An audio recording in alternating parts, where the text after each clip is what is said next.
todos bem-vindos. Está bem florido hoje aqui. Vamos fazer a nossa prece. Em seguida a gente dá continuidade à explanação. Vamos agradecer a Deus e a Jesus por aqui estarmos neste momento. Que o nosso coração, as nossas mentes possam se encher de alegria, de paz, de coragem, de bom ânimo. E estejamos cientes e conscientes de que neste momento muito estamos recebendo. Em nome de Deus, estamos recebendo tudo aquilo que nós necessitamos da nossa saúde física, espiritual e para o nosso bem-estar. Que Jesus nos ampare, nos ilumine e nos inspire na noite de hoje. Graças a Deus. E nós vamos dar continuidade ao assunto do mês de julho, que é Há Muitas Moradas na Casa do Meu Pai. A doutrina espírita, ela está baseada em 5 pilares. A existência de Deus, que é a inteligência suprema e causa primária de todas as coisas, na imortalidade do espírito, na pluralidade das existências, na pluralidade dos mundos habitados e na comunicabilidade dos espíritos. Então, as nossas explanações, os nossos estudos sempre vão girar em torno destes 5 pilares. E hoje nós vamos falar sobre pluralidade das existências e também pluralidade dos mundos habitados, porque há muitas moradas na casa do meu Pai. Mas onde seria a casa do Pai? Onde ela estaria? Na história da humanidade, no decorrer da história, os homens, através dos seus interesses, das suas vaidades, do seu orgulho, do seu egoísmo, muitas vezes enclausuraram Deus, colocaram Deus em uma gaiola a seu gosto. Então, em nome de Deus, a gente sabe que muitas coisas ruins foram cometidas, que muitas guerras aconteceram, que muitos povos brigaram em nome de Deus. Seria esse Deus o Deus que nós conhecemos hoje, o Deus de amor, de bondade, de justiça? Não, mas nós engaiolamos Deus. Deus, muitas vezes, também está fechado em algumas mentes ou em algumas religiões como sendo o único Deus verdadeiro. Naquele lugar, Ele é o único verdadeiro. Então, hoje, com um pouco do nosso aprendizado, do nosso entendimento e do nosso estudo na doutrina espírita, nós começamos a entender um Deus bem diferente. Porque se um Deus é amor, Ele é um Deus para todos, Ele é um Deus cósmico, Ele é um Deus universal. Ele não pode estar fechado em uma cultura, em um país, em um planeta, em uma galáxia, porque Ele é do universo ou dos universos. Então, o número de pessoas que trabalham e que praticam os seus ensinamentos são bem menores daquele número de pessoas que dizem que acreditam em Deus. E assim, aqui nós aprendemos que a doutrina espírita que nos mostra esse Deus cósmico, que Jesus nos trouxe esse Deus cósmico, porque é um Deus para todas as almas, é um Deus para todos os espíritos, para toda a humanidade. Jesus nos trouxe ensinos universais, servem para todos, de amor, de verdade, mostrando aí sim onde está a verdadeira casa do Pai. Então, continuando aqui no nosso assunto, Há Muitas Moradas na Casa do Meu Pai está no Evangelho de João, versículo 14, de 1 a 3, chamado Sermão do Cenáculo. Nós conhecemos muito o Sermão da Montanha, mas existem outros, e este é o Sermão do Cenáculo. O que é cenáculo? Cenáculo é a reunião de pessoas que trabalham para o mesmo fim, ou pessoas que se reúnem para fazer uma refeição. Então, esta reunião que Jesus fez com os apóstolos era uma reunião com o mesmo fim e era uma reunião com a última ceia ou com a Santa Ceia, como nós conhecemos. O clima ali era de despedida. Jesus ali estava se despedindo dos apóstolos, porque ele sabia que no dia seguinte ele já seria preso e depois seria crucificado. E ele estava ali justamente para acalmar os seus apóstolos. E quando nós falamos em apóstolos, somos todos nós, porque a lição que ele traz ali é para os apóstolos que ali estavam e para nós também, que seríamos em algum momento colocados como seus discípulos, porque Jesus nos enviou a este planeta para que a gente trouxesse também os seus ensinamentos e para que a gente exercitasse. Então, este sermão do cenáculo é para todos nós. Então, Jesus nesse sermão buscava o quê? Confortar, serenar os sentimentos dos seus amigos. Então, depois dele repartir o pão, que simbolizava a sua doutrina, o vinho, que era a essência da vida, ter lavado os pés dos apóstolos, que simbolizava a humildade e a pureza de alma, ele inicia um dos discursos mais memoráveis com palavras de conforto, de esperança e de resignação. E ali Jesus prossegue despertando neles a certeza da imortalidade do Espírito. Ele é a videira, ou seja, ele é a árvore, e dá aos seus discípulos a missão de serem os galhos, as flores e os frutos e disseminarem a sua doutrina. Ele sabia das dificuldades que os espíritos, os seus discípulos, enfim, os apóstolos iriam passar, que esses espíritos iriam passar. Mas estava ali justamente para dizer que estaria sempre junto com eles. Então essa mensagem é para a humanidade. E ela está dentro do quê? Da lei de progresso. O que Jesus falou para eles? Não turbe o vosso coração.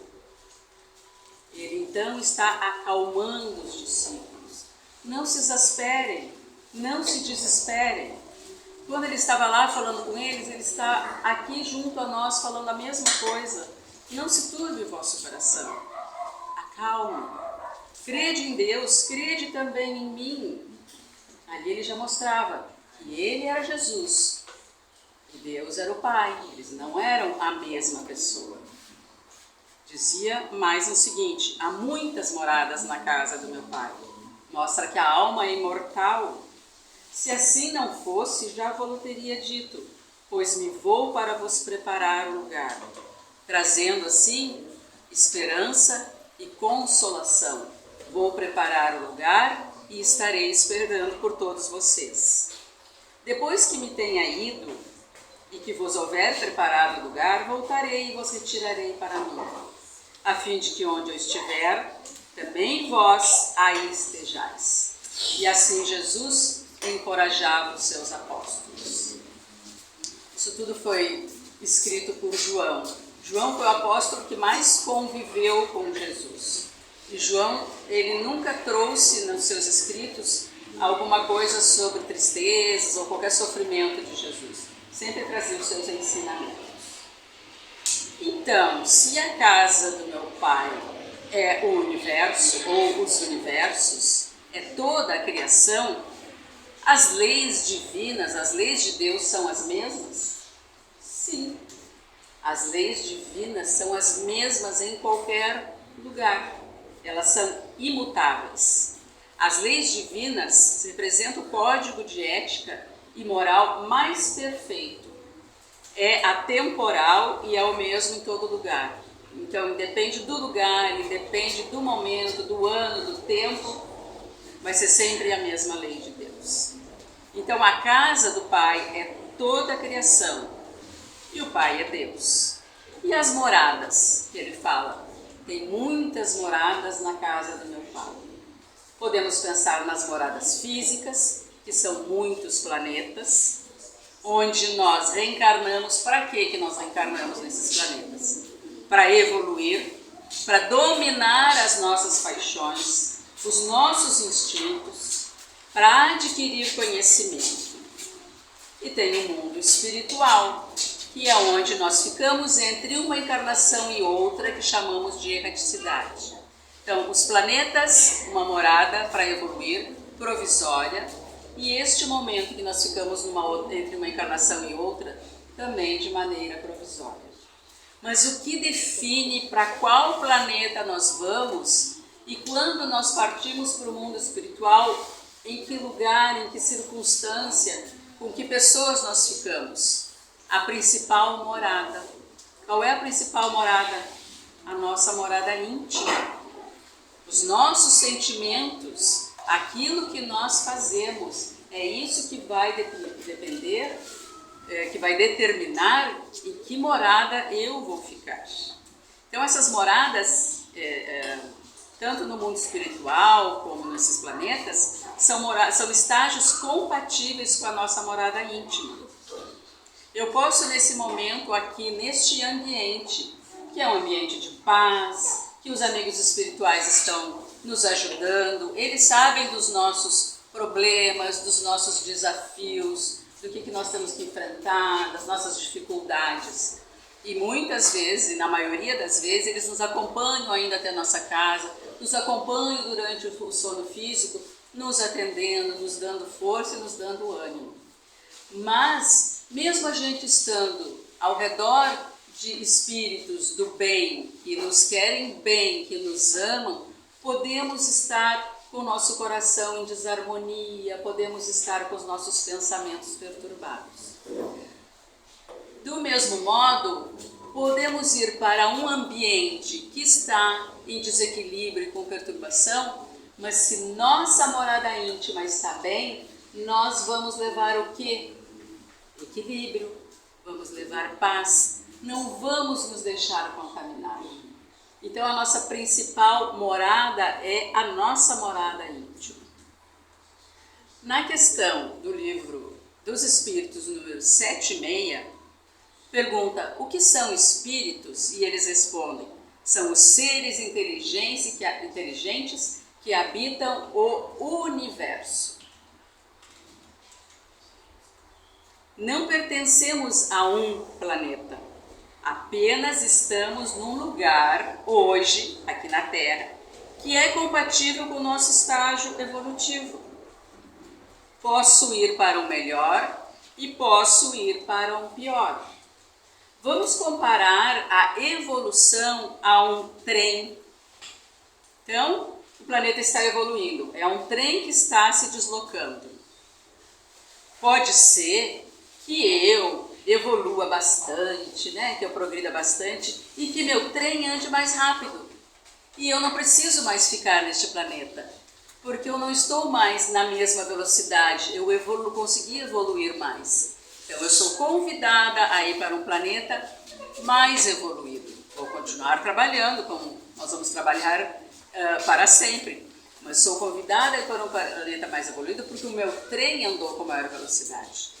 Mas o meu trem também pode começar a andar, não é que ele vai andar devagar, o planeta começa numa velocidade mais alta porque ele está evoluindo e eu continuo com uma velocidade baixa porque não consigo acompanhar.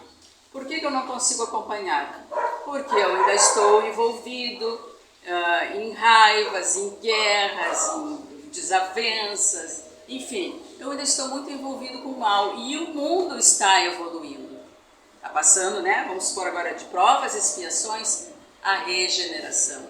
E eu não consigo acompanhar. Esse meu trem está devagar. Então é vibracional, eu não consigo acompanhar. O que acontece? Eu vou ter que ir para um planeta compatível com a velocidade do trem em que eu estou. Compatível com a minha evolução. Então pode ser que a gente vá para um planeta que seja menos evoluído que o nosso. Sim, e isso acontece bastante. Pois a gente vai falar aqui dos tipos de mundos. Mas eu vou passar muito tempo lá, eu chego lá e vou ficar 100 anos? Não sabemos, pode ser que eu fique 1000. pode ser que eu fique menos, e aí eu consiga acelerar um pouco o meu trem e novamente voltar ao planeta onde eu estava. Isso tudo depende de quem? Depende só de nós. Na obra Renúncia, de Emmanuel, é um romance, muito lindo romance, tem um espírito chamado Alcione, e ela habitou na Terra por um bom tempo, só que ela teve uma evolução espetacular e foi para um planeta mais evoluído. Se vocês querem saber bem dessa história, vocês vão ter que ler a historinha de Alcione, que é muito bela. Então ela foi convidada a ir a um planeta mais evoluído. Aí temos a pergunta 176. Depois de haverem encarnado noutros mundos, podem os espíritos encarnar neste, sem que jamais tenham estado aqui? Sim, do mesmo modo que nós outros. Todos os mundos são solidários. Nós poderemos ir para qualquer planeta desde que esteja adequado à nossa evolução. O que a gente não faz num planeta, pode ser que a gente faça num outro. Ainda pergunta assim, pode-se reconhecer por um indício qualquer que um espírito está pela primeira vez no planeta Terra? O que os espíritos respondem? Nenhuma utilidade teria isso. Então eles querem dizer que muitas vezes a gente quer assim, tecer assim, umas conjecturas, né? Algumas coisas assim, faz com o nosso pensamento. Será que eu fui fulano? Será que eu fui Beltrano? Né? Será que esse espírito é a encarnação de alguém? Será que ele veio de outro planeta? Isso não tem nenhuma utilidade. A utilidade é o que nós estamos fazendo hoje e no que nós vamos nos tornar. Então, os mundos são solidários entre si, sim, podemos reencarnar em vários mundos, de acordo com a nossa evolução, e o que vai determinar, justamente, é o grau de evolução. E se nós vamos ficar neste planeta ou não, mesmo nós tendo as nossas pessoas queridas, afetos, ou aqueles que não são nossos afetos, mas que serão, porque nós temos que fazer essa reparação, mas a nossa mudança de um planeta ao outro será de acordo com o grau evolutivo, ou seja, de acordo com o acompanhamento que a gente faz no planeta. Então, a partir desse versículo, e isso está no Evangelho, capítulo 3, né, no Evangelho segundo o Espiritismo, ali tem as características, como a Eng estava dizendo, destes mundos, e que não são características absolutas. A característica é didática. Até porque se a gente pegar um planeta Terra, de um mundo de provas e expiações, nós temos dos espíritos menos evoluídos aos espíritos mais evoluídos. Então existe uma distância relativamente até grande entre um e outro, mas estão no mesmo planeta. As transições, né, do mundo de primitivo, mundo de provas e expiações, regeneração, eles não são escadas. Não tem uma data marcada, não é assim, eu estou aqui e subo um degrau. Eles funcionam como uma rampa, a gente vai evoluindo lentamente. Nós nem percebemos porque realmente é muito lenta a nossa evolução. Então falamos um pouquinho do mundo primitivo. O mundo primitivo é que a gente pensa lá, né, o mundo do homem das cavernas, são as primeiras encarnações dos espíritos. Esses espíritos ali, eles começam o quê? Eles têm que dominar o fogo, aprender uma série de coisas, a agricultura, a escrita, a ciência, a filosofia, aprender a sobreviver, a ideia de família, ideia de grupo, mas são almas ingênuas ainda, porque eles recém estão nas primeiras encarnações, sem muito ainda o conceito de certo e errado, e sem a expiação. Quando que este planeta realmente primitivo passa a ser um planeta de provas e expiações? Quando começam a chegar os espíritos que estão migrando de outros planetas. Por que eles estão migrando de outros planetas? Porque eles não conseguiram acompanhar o trem da evolução daquele planeta. E Deus dá a essas criaturas a oportunidade de ajudar aquele planeta que está passando justamente de primitivo a mundo de provas e expiações. Porque esses espíritos, embora não tenham uma moral muito desenvolvida, mas eles têm bastante inteligência, bastante conhecimento então eles podem ajudar no progresso daquele planeta. Quanto tempo eles vão ficar ali? Aí vai depender do progresso moral. Então veja como nada fica perdido, nada está em vão, né? Aqueles espíritos que não conseguiram acompanhar a evolução de um planeta vão ajudar um outro planeta. Aí estamos então no planeta de provas e expiações. E vejam bem, não teve uma data para ele passar, né? É uma transição lenta, assim como nós não temos uma data para que o nosso planeta se torne de regeneração. Ele está acontecendo, está subindo a rampa. E a evolução, a gente tem que evoluir pronto. Então, o planeta vai evoluir, ele vai passar. Se a gente não consegue acompanhar, a gente fica um pouquinho para trás. Então, no planeta de provas e expiações, a gente já tem uma noção do certo e do errado. O mal ainda predomina, mas não há mais a ingenuidade. E neste aqui convivem nativos, né, aqueles dos mundos primitivos, e os que migraram para cá.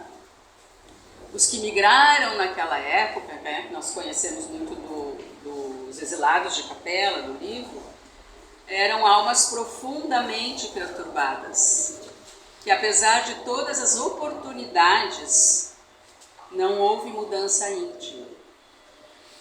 Nós aqui, nós às vezes estamos remando, né? Não estamos conseguindo acompanhar, mas nós recebemos muitas oportunidades de reencarnações para ver se a gente consegue acompanhar. Então a gente só vai migrar para o planeta primitivo se a gente realmente, apesar de todas as tentativas, nós não conseguirmos acompanhar.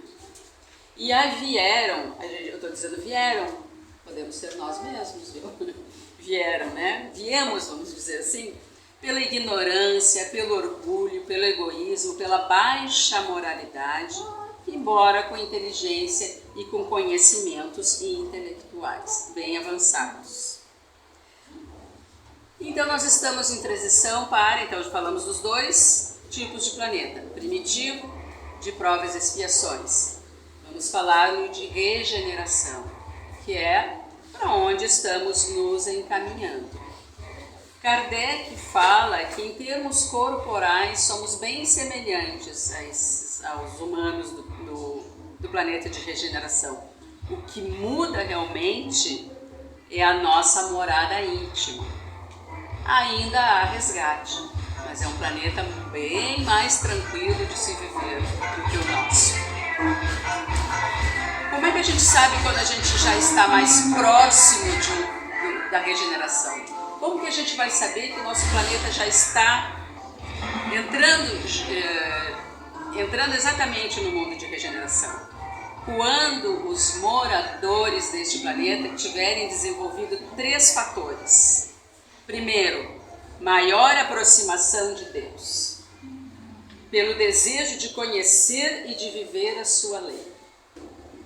Isso já denota que estamos entrando no planeta de regeneração, ou seja, estamos entrando já na fase evolutiva de regeneração. Segundo, maior aproximação do nosso próximo. É uma sociedade mais fraterna, que busca mais senso de justiça, não mais tantas desigualdades sociais. Não são mais indiferentes ao sofrimento humano. Então isso aí já é também a demonstração do mundo de regeneração. Terceiro, maior aproximação do homem consigo mesmo, ou seja, maior desenvolvimento dos valores espirituais. Já há mais esforço para superar as más tendências, ainda não há a supremacia do bem sobre o mal, mas já há muito menos mal neste planeta. Então aqui resumido estão as lições do Cristo: amar a Deus e ao próximo como a si mesmo. Que ensinamento eterno, que cruza o cosmos, que é universal, que é para todo sempre, que é infinito. E se resume nisso: amar a Deus e ao próximo como a nós mesmos. Aí vem os mundos ditosos e felizes. Ali as pessoas já, né, os espíritos já venceram as fragilidades morais. Os corpos são menos pesados, menos densos. A infância é bem mais curta. O mal já não consegue prosperar. Por que será que o mal nesses mundos ditosos e felizes já não consegue prosperar? Porque nós não conseguimos mais mentir. Se nós fôssemos mentir, apareceria em nós, seria visto em nós. Todos saberiam das nossas intenções. Então, porque onde há mentira, a traição, a tentativa de iludir, de enganar, o bem não prospera e a vida fica estagnada. E é muito diferente dos mundos ditosos e felizes, onde a gente já tem uma transparência. As pessoas sabem quem nós somos e nós sabemos quem as pessoas são. E por último, os mundos celestiais.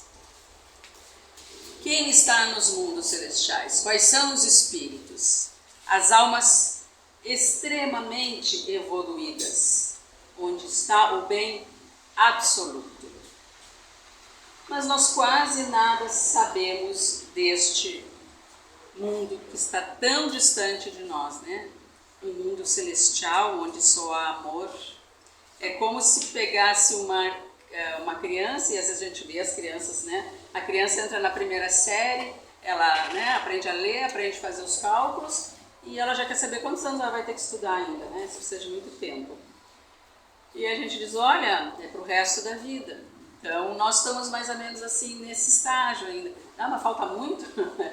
Falta muito, muito, com certeza. A gente não consegue nem ter noção do que seria um mundo celestial. Nós ainda estamos na fase dos porquê.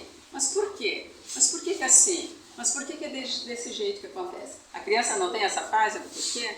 Nós ainda estamos na fase do porquê. Porque tem muitas coisas que a gente ainda não tem condições de entender, né? E a doutrina espírita tem nos dado todas as explicações que nós temos condições de aprender neste momento. Então, tudo aquilo que a gente precisa aprender neste momento, que a gente tem condições de entender, nós estamos aprendendo. E assim nós seguimos evoluindo, né, nas muitas moradas na casa do Pai.